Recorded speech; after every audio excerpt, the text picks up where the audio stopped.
others as well. Like, we all have our own lives, and one person's success doesn't set the standard of what everyone's success is, right? So like, one person can make $1 million, but be completely like terrible family, not happy, doesn't know the Lord. Another person can make like minimum wage, have a great family, great relationship, raising disciples for kids and doing outreach, and like they have so much joy. Like, success isn't based off a dollar amount. Don't compare yourself to others. I think that takes a lot of pressure off of you as well as a young man.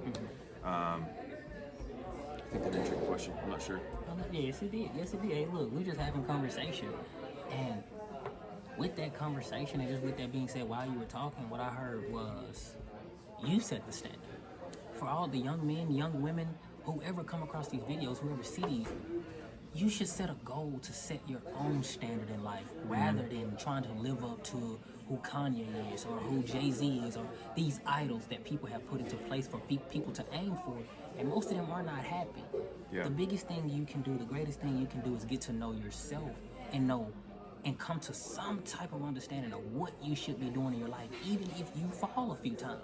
But last time I checked, not one baby that failed, that was trying to walk, sat on that floor and stayed there long enough for where they didn't get back up. Yeah. They may have hit their knees, they may have fell down, they may have cried, but what they did do was that they got back up and they kept it pushing. And guess what? They grew up to start fully walking. And sometimes we have to fall a few times before we actually start walking and get to where it is that we're trying to go, or where it is that we don't know where we're going. Sometimes we just got to take that step. Yeah, I saw a YouTube video one time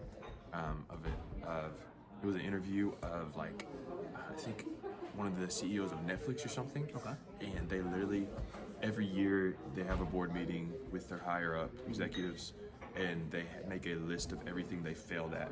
And if they don't reach a certain number of times they failed that year, then they consider that a failure. Like, they have to fail a certain amount of times because they're not trying enough things if they don't. Yo, that's And so they're not trying to come up with new ideas and not stepping out of the box. Like, if they don't hit a certain number of failures, then that's the actual failure for the year. that they're adding on to And that so list as it's well. like, if you look at it like that, it's a good thing to mess up. Like, it's a good thing to fail and try things. So, yeah, try new things. Don't have any pressure on yourself. Like, just go for it. Do whatever you want to do. Get good at it.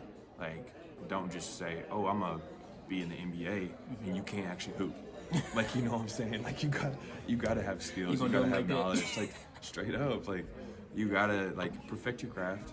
But just go for it. Whatever it is, go for it. Yes, sir. Jump out there, man. Jump out there. Whoever you are, jump out there. Like, even this is new, but we're taking a step. Like, even I'm taking a step, interviewing different people. This could be intimidating. I'm not saying this is for everybody, but when you first try something, it's going to be very intimidating. Because guess what? It's new to you. But something that you do so much of, it just becomes second nature. Anything that's truly new, it might try to intimidate you. And if it scares you, go towards it. Yeah. So that you can conquer that fear. Go towards it so that you can conquer something different, so that you can know, I can now put this under my belt. And guess what? Next time you want to face something new, you know that you've done this, so that you can put your mind and your thoughts and your actions to anything. Yeah. So, man, even this man right here, the things that he do are extraordinary to me. He leads a life group. He not only leads a life group that is full of young men, a diverse community of young men, and I'm a part of that too. He's a son. He's a brother. He isn't a husband or a father yet, but one day God, not yet, but one day God might like, if that's in the plans for his life, God is going to do that because he's shown himself worthy. But the things that he do, he does marketing. He showed me what he did one day with his job, and also like just to help someone out.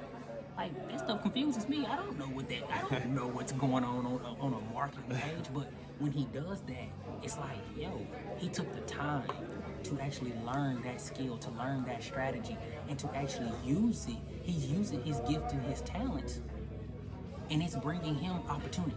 So sometimes we gotta tap into who we are, man. I'm gonna be honest, the only way most people know who they are is through God. For sure. And if you're lost,